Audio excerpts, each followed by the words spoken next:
Voilà, donc nous allons commencer notre deuxième session sur donc l'étude sur la puissance de la parole qui sort de notre bouche.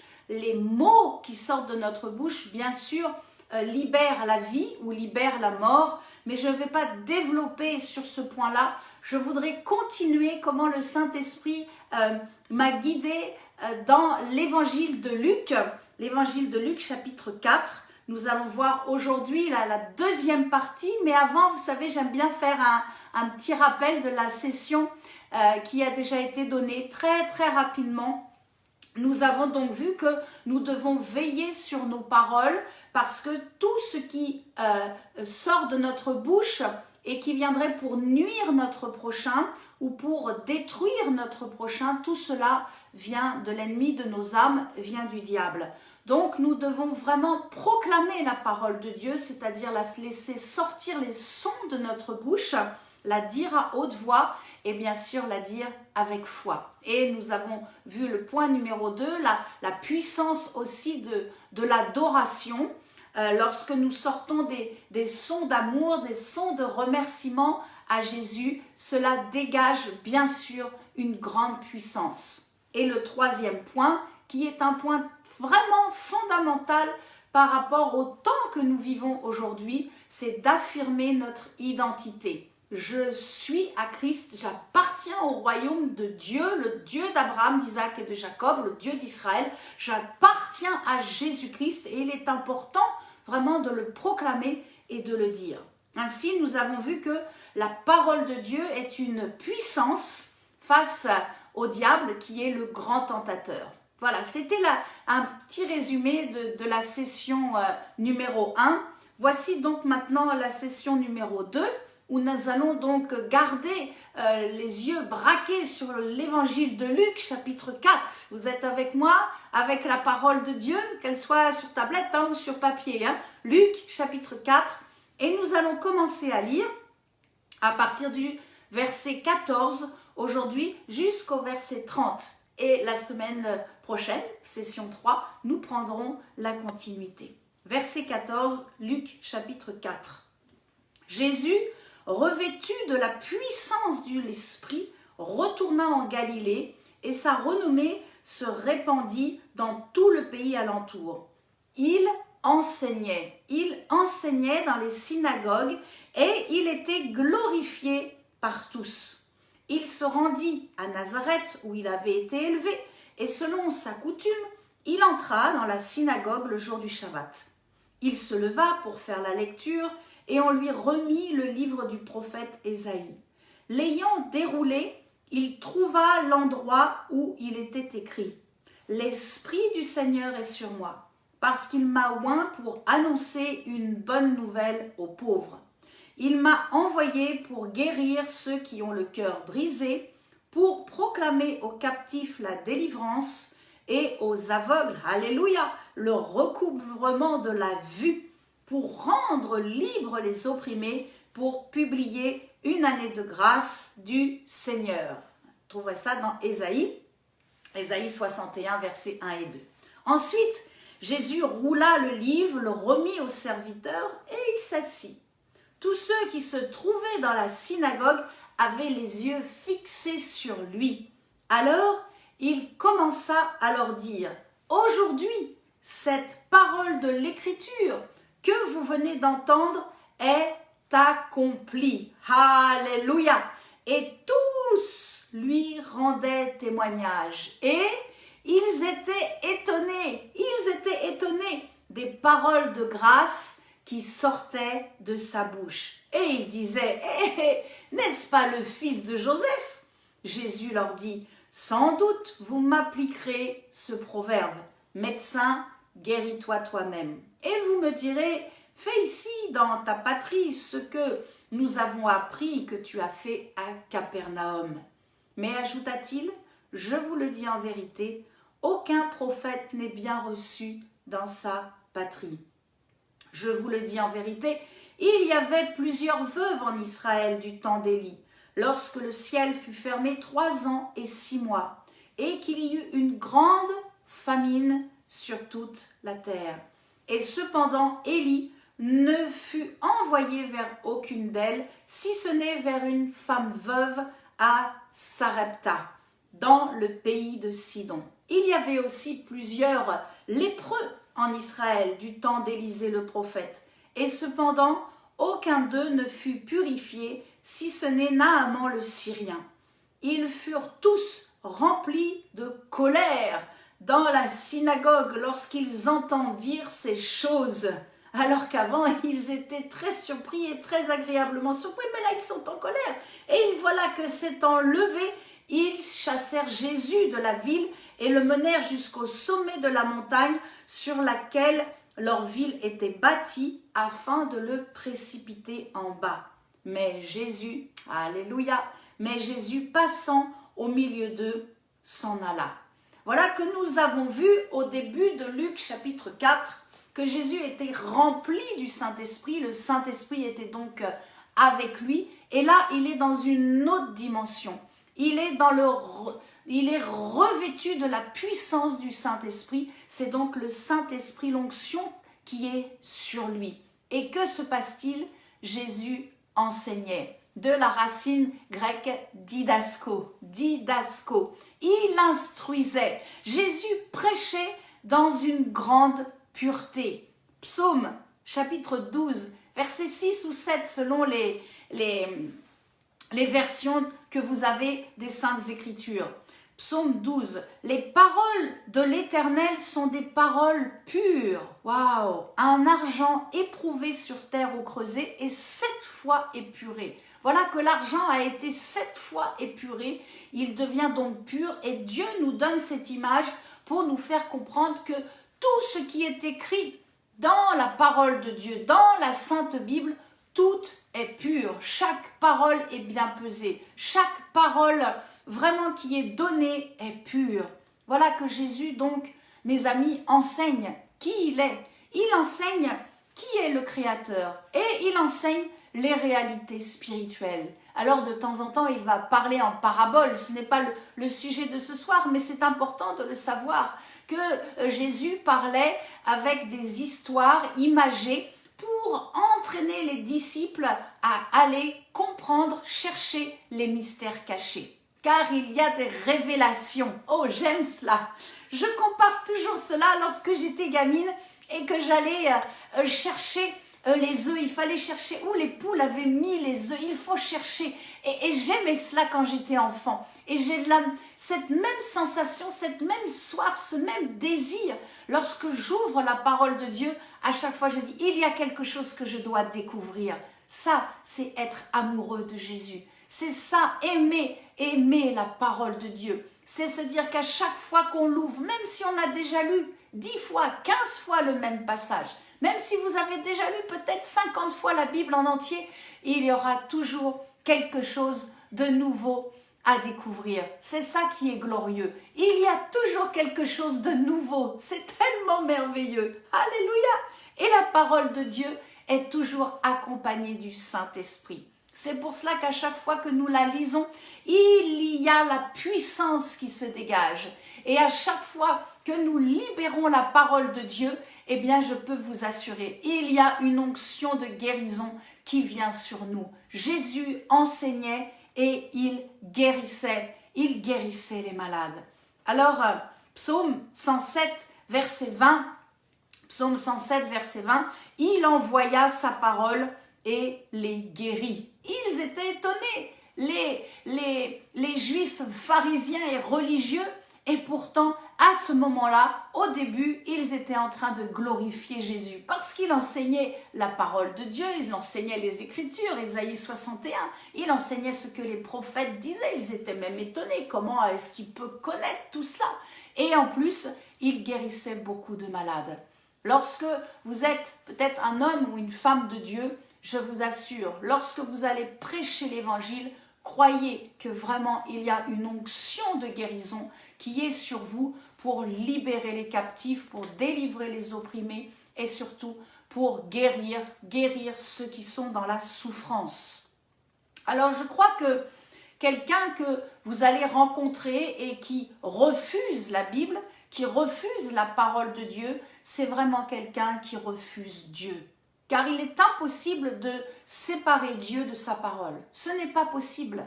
Et ce serait même une folie de vouloir juste prendre un morceau. Nous ne pouvons pas séparer la parole de Dieu dans la globalité. J'aime l'ancienne alliance. J'aime lorsque le Saint-Esprit m'a emmené dans Exode 13 dimanche et que j'ai pu appuyer, préparer un message aujourd'hui en 2021 appuyé sur l'ancienne alliance. Ne vous cantonnez pas à lire juste le Nouveau Testament. Mais commencez. Si vous n'avez jamais lu la Bible dans son entier, je proclame à partir de ce soir, vous allez avoir une soif de découvrir qui est Dieu, qui est Jésus, parce que l'ancienne alliance est remplie de Jésus-Christ.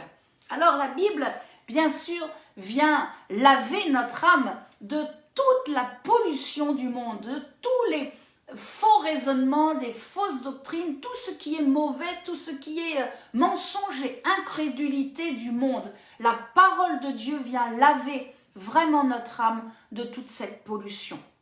Alors, je vais vous poser une question ce soir.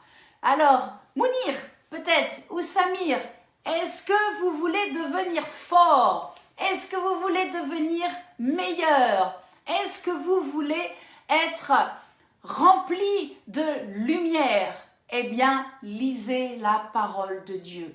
Plus vous allez la lire, plus vous allez avoir le Saint-Esprit qui va se libérer en vous, plus vous allez la comprendre et plus vous allez être heureux. Parce que vous allez découvrir que Dieu vous aime, vous personnellement, et qu'il désire vous emmener dans les œuvres qu'il a préparées d'avance pour votre vie et qu'il veut vous utiliser. Il veut que vous le serviez, mais dans sa grâce, dans l'amour, et non dans la force, non dans la force. Mes amis, ce que nous avons entendu de tout ce qui se passe aujourd'hui sur la terre, et particulièrement en France, laissons tout cela de côté. J'étais en train de prier ce matin et je dis, Père, qu'est-ce qui va devenir? Qu'est-ce qu'on va devenir par rapport à tout ce qui est en train de se décider par rapport au vaccin et tout cela, les décisions qui sont en train de se profiler? Et j'étais là en train de lire la parole de Dieu et le Saint-Esprit m'a conduit dans Jean 14, verset 1. Que ton cœur, Florence, ne se trouble pas. Aie foi en Dieu, aie foi en moi, nous dit Jésus. Et je crois que lorsque vous aimez la parole c'est Jésus. Amen, vous êtes d'accord avec moi? La parole c'est Jésus. Lorsque vous aimez la parole de Dieu, eh bien Dieu vient et vous réconforte. Le Saint-Esprit vient et vous inonde. Et à ce moment-là, là où peut-être il y avait un trouble, une peur, une angoisse, pouf, la paix de Dieu descend et elle nous envahit. Ça c'est le Dieu que je sers. Ça, c'est le Dieu que nous aimons. Amen. Ça, c'est le Dieu que nous servons. Oh, alléluia. Alléluia. Alors, savez-vous que notre vie aussi, dans le ciel, dépendra de ce que nous aurons compris sur la terre dans les Écritures? Je vous assure, nous savons que nous aurons des récompenses dans le ciel. Amen. Et Dieu nous récompensera par rapport à notre compréhension des choses spirituelles, donc de sa parole, ici-bas sur terre. Oh, je sens le Saint-Esprit. Vous êtes en train de vous dire, oh, j'ai soif encore plus de la parole de Dieu. Et ça, c'est un bon signe de vie. Lorsque la parole de Dieu est ouverte, lorsque la parole de Dieu n'est pas poussiéreuse, c'est un bon signe de vie et d'avancement dans votre marche chrétienne. Alléluia! Oh, donc, nous comprenons que pour avoir une vie meilleure dans le ciel, mais déjà sur terre, cela dépend de notre compréhension, cela dépend de la compréhension. Je le redis, cela dépend de notre compréhension de la parole de Dieu. Oh, je libère sur vous vraiment une une soif de lire les Écritures. Si vous n'avez pas lu la parole de Dieu en entier, que vraiment le Saint-Esprit vous emmène pour commencer à lire et à plonger vraiment votre regard, à délaisser tout ce qui est du temps perdu, mais à prendre ce temps avec votre Créateur, de prendre ce temps avec le Saint-Esprit. Oh, vous l'avez compris, et je suis une amoureuse de la parole de Dieu. C'est mon témoignage. C'est ce que je cherchais à l'âge de 24 ans. Je cherchais un livre, je savais qu'il y avait un livre que je devais avoir, que je n'avais pas encore, je ne savais pas ce que c'était. Je cherchais Dieu, bien sûr, je cherchais Jésus.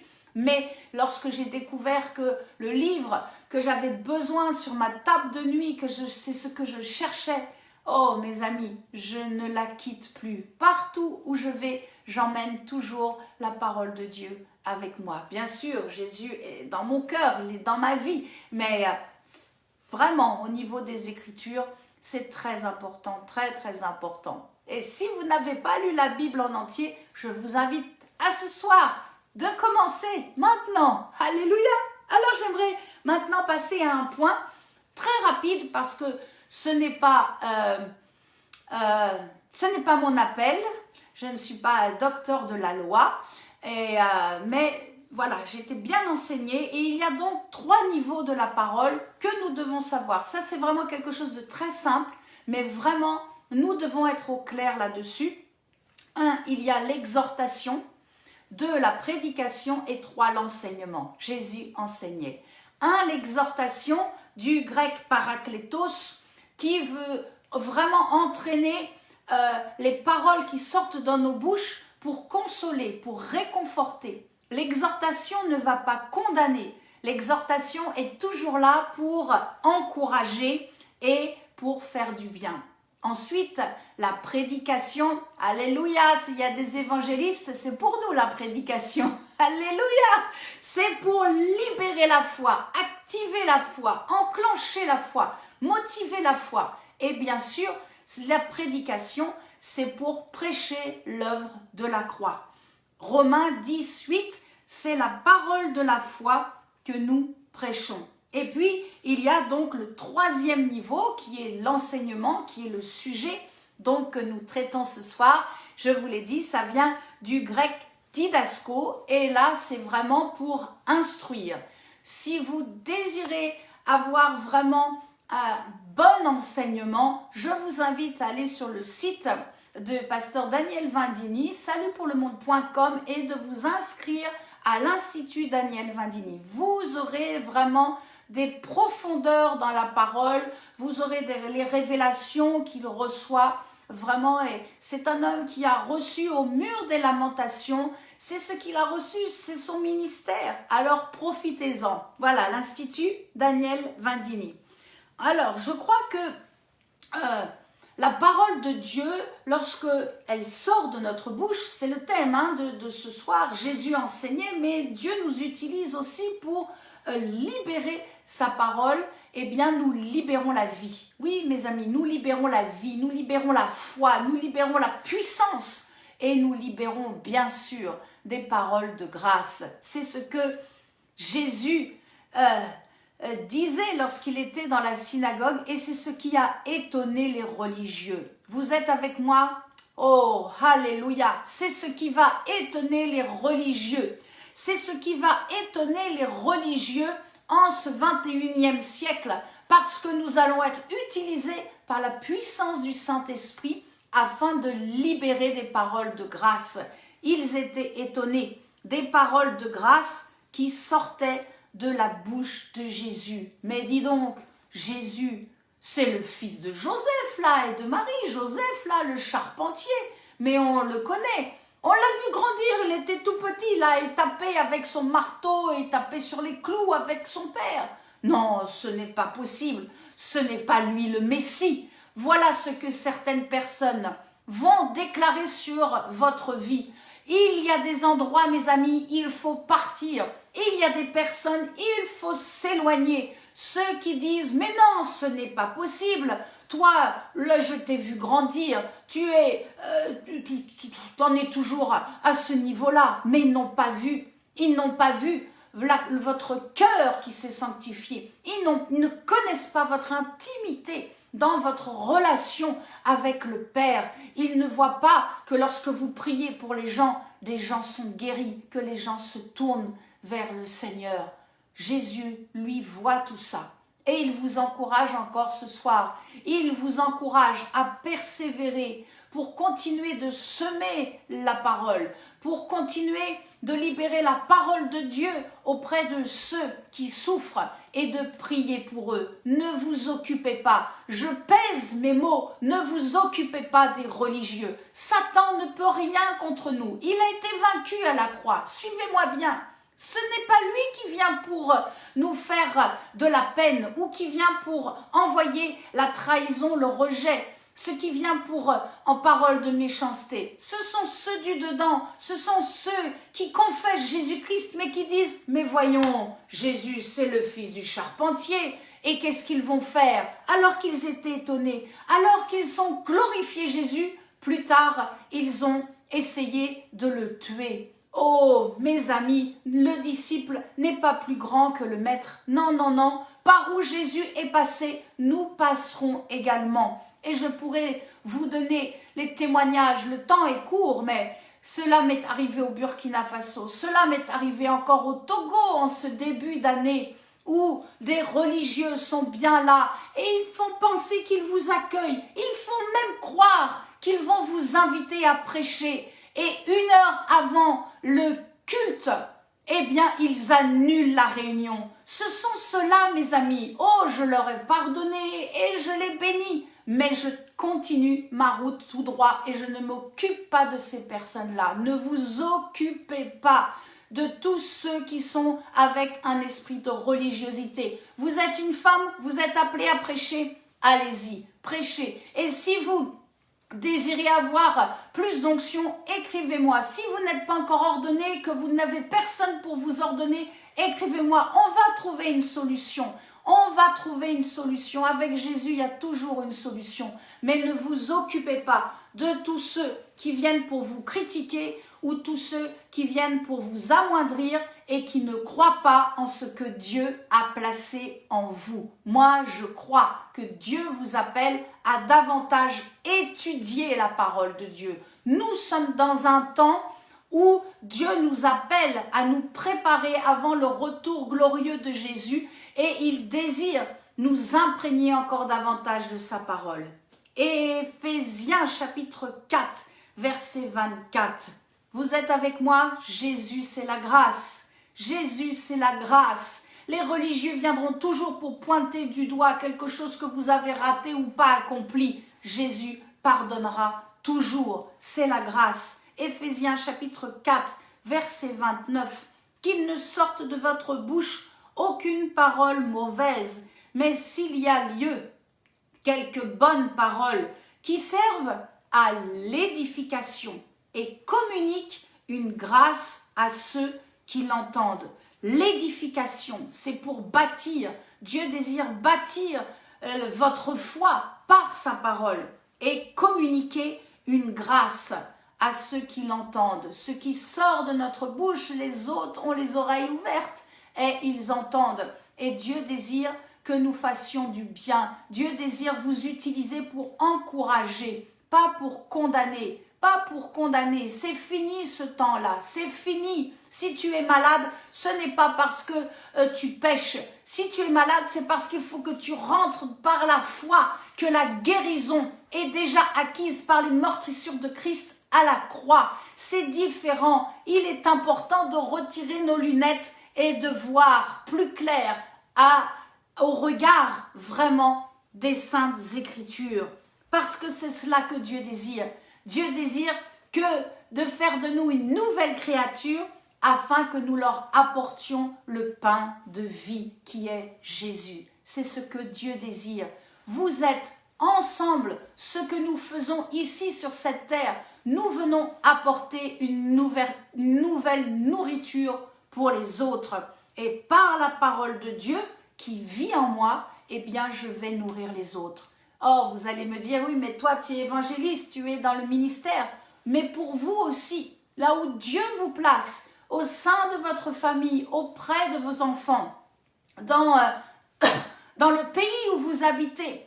Vous êtes utilisé par la puissance de Dieu pour nourrir, pour apporter la vie aux autres. Croyez-le, croyez vraiment, croyez-le. Nous devenons donc un pain de vie aussi nous-mêmes pour les autres.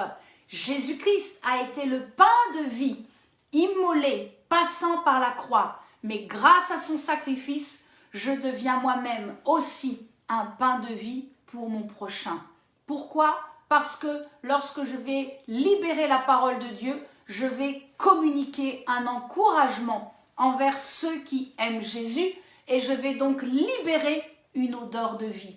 Et pour celui qui ne veut pas de Jésus, eh bien je vais libérer une odeur de mort parce qu'ils vont être imprégnés d'une onction de repentance et cela pour qu'ils capitulent et qu'ils acceptent avec amour, avec joie, mais aussi avec pleurs pour qu'ils s'aperçoivent qu'ils sont aussi un pécheur et qu'ils ont besoin d'être rachetés. Alors nous communiquons bien sûr la vie parce que la parole de Dieu nous fait grandir et lorsque nous la proclamons, lorsque nous la décrétons, j'aime cela aussi, vous savez que j'aime les temps de proclamation, lorsque nous prêchons, nous nourrissons les autres. Waouh, quelle grâce Dieu nous accorde. Alors, vous pourrez me dire, oui, mais est-ce qu'il faut finalement prendre des cours de théologie? Alors, la théologie va nourrir la conscience, mais la parole de Dieu, mes amis, elle nourrit notre être tout entier, tout entier. Que vous receviez en direct les révélations du Saint-Esprit lorsque vous la lisez, lorsque vous l'étudiez, mais aussi lorsque vous allez écouter les enseignements d'hommes et de femmes qui sont loin, qui sont appelés pour vous aider et vous emmener plus près du cœur de Dieu. Jacques chapitre 1, versets 22-25 nous fait comprendre que bien sûr, il ne suffit pas de lire la parole, mais il faut la mettre en pratique, il faut la libérer. Mettez en pratique la parole et ne vous bornez pas à l'écouter en vous trompant vous-même par de faux raisonnements. Car si quelqu'un écoute la parole et ne la met pas en pratique, il est semblable à un homme qui regarde dans un miroir son visage naturel et qui, après s'être regardé, s'en va et oublie aussitôt quel il était. Mais celui qui aura plongé les regards dans la foi parfaite, j'aime cela, la loi de la liberté. Waouh! Je pourrais prêcher juste sur ces mots. La loi, c'est strict, tu bouges pas. La loi, c'est tu fais pas, tu touches pas. La loi de la liberté. Et qui aura persévéré. Amen. Merci Saint-Esprit. N'étant pas un auditeur oublieux, mais se mettant à l'œuvre, celui-là sera heureux dans son activité. Amen. Êtes-vous heureux dans votre activité? Si oui, cela veut dire que vous mettez en pratique la parole de Dieu. Je crois que la parole de Dieu, lorsqu'elle sort de notre bouche, aussi a différentes saveurs. Oui, elle a différentes saveurs suivant les temps que nous vivons. Si nous passons par un temps de repentance, nous allons avoir bien sûr une saveur amère. Si nous avons un temps où nous avons besoin d'être consolés, de sentir la restauration, eh bien nous allons sentir vraiment la parole qui est remplie de douceur. Et puis, pour ceux qui sont les soldats, les guerriers dans le royaume de Dieu, lorsque nous combattons, eh bien cela a une saveur un peu plus épicée, un peu plus forte.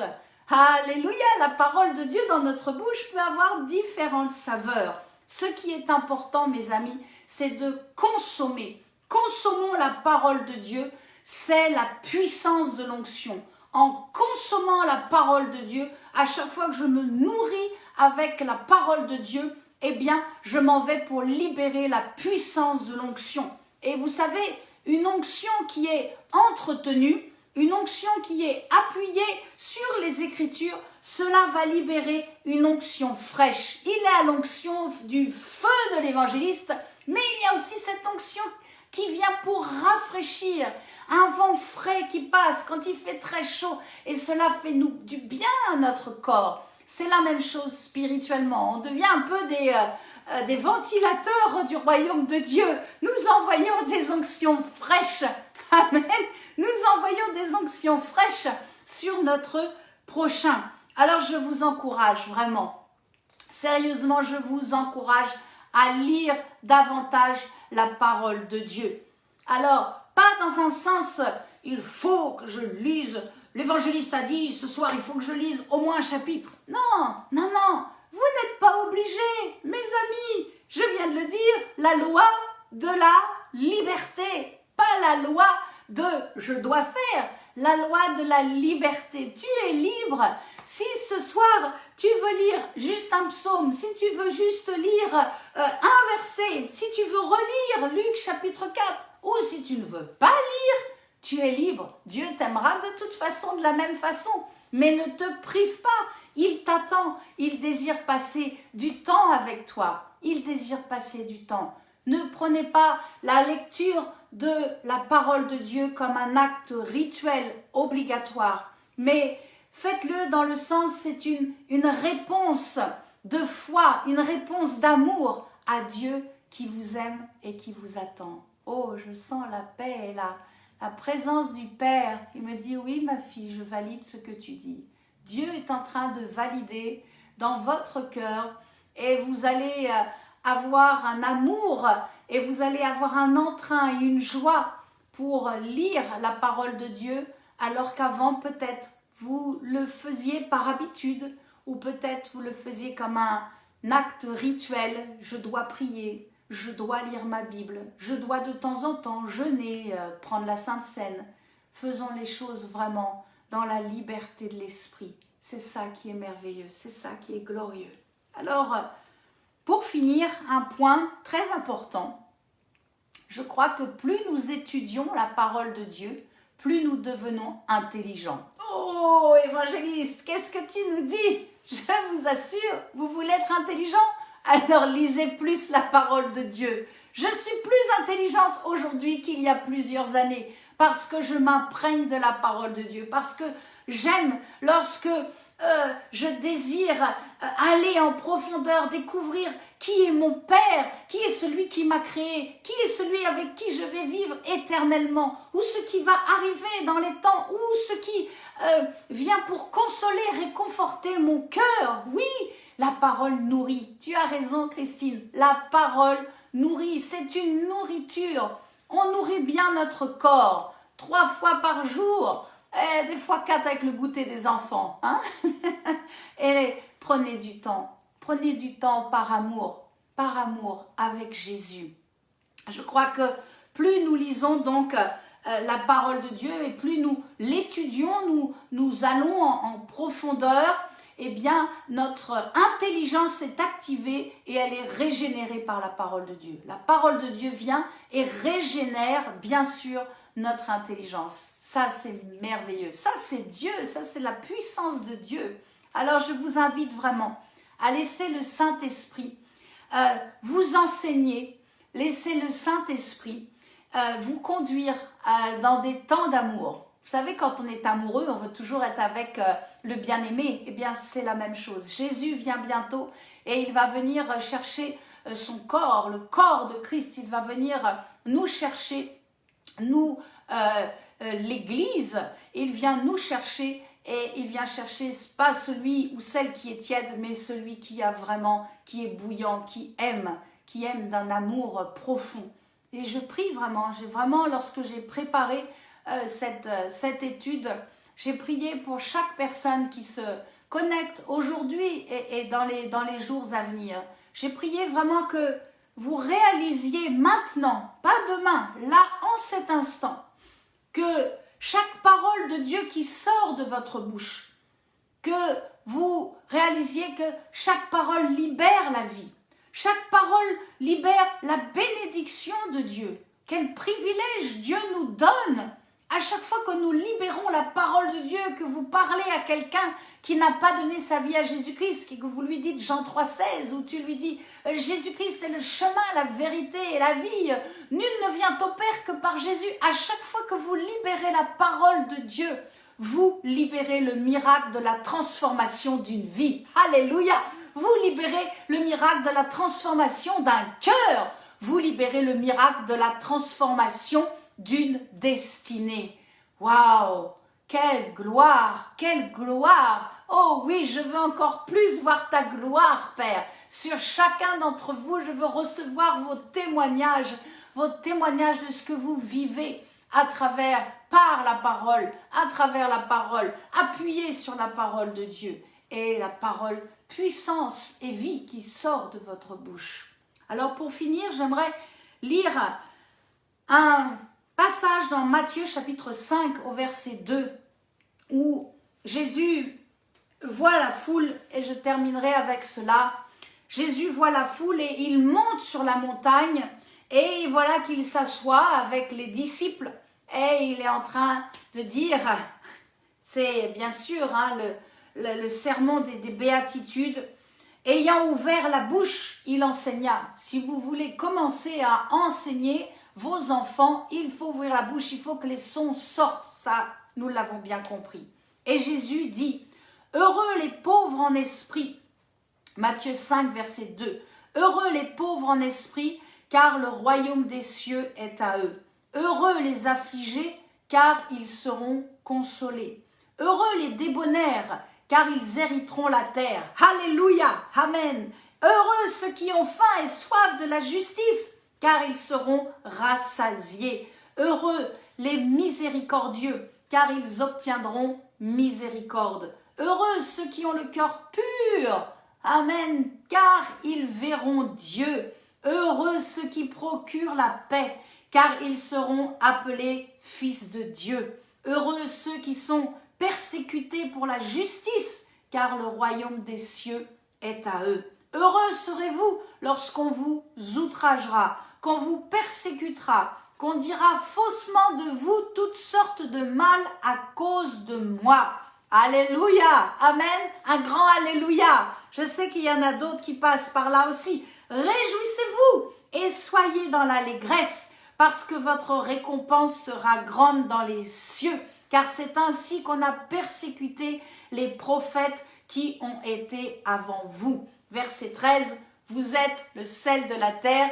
Verset 14, vous êtes la lumière du monde. Amen, on peut le dire, je suis le sel de la terre et je suis la lumière du monde. Alléluia, merci Seigneur, merci pour la grâce. Je voudrais finir et prier pour vous afin que vous découvriez vraiment des temps de révélation, des temps de plénitude, je cherchais le mot, des temps de plénitude avec le Saint-Esprit.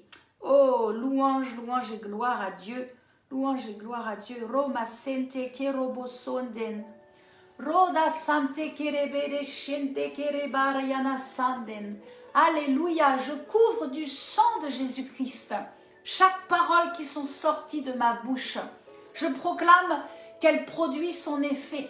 La parole de Dieu qui est sortie de ma bouche libère la joie, libère l'allégresse, libère la paix, libère votre cœur qui est troublé parce que les temps sont troublés. Mais pour nous, fils et filles de Dieu, nous nous appuyons sur Dieu. Nous avons foi en Dieu et en Dieu seul, en Jésus-Christ. Et nous proclamons que la peur n'est pas pour nous. Les troubles ne sont pas pour nous. Les faux enseignements ne sont pas pour nous. Mais nous recevons de toi, Saint-Esprit. Oh, je sens sa présence. Nous recevons les révélations que tu veux nous accorder. Les mystères cachés. Nous allons prendre du temps avec toi, Saint-Esprit. Nous allons prendre du temps davantage pour étudier la parole de Dieu. Aller dans l'ancienne alliance et dans la nouvelle et comprendre que rien ne peut nous séparer de l'amour de Dieu. Rien ne peut nous séparer de l'amour de Christ.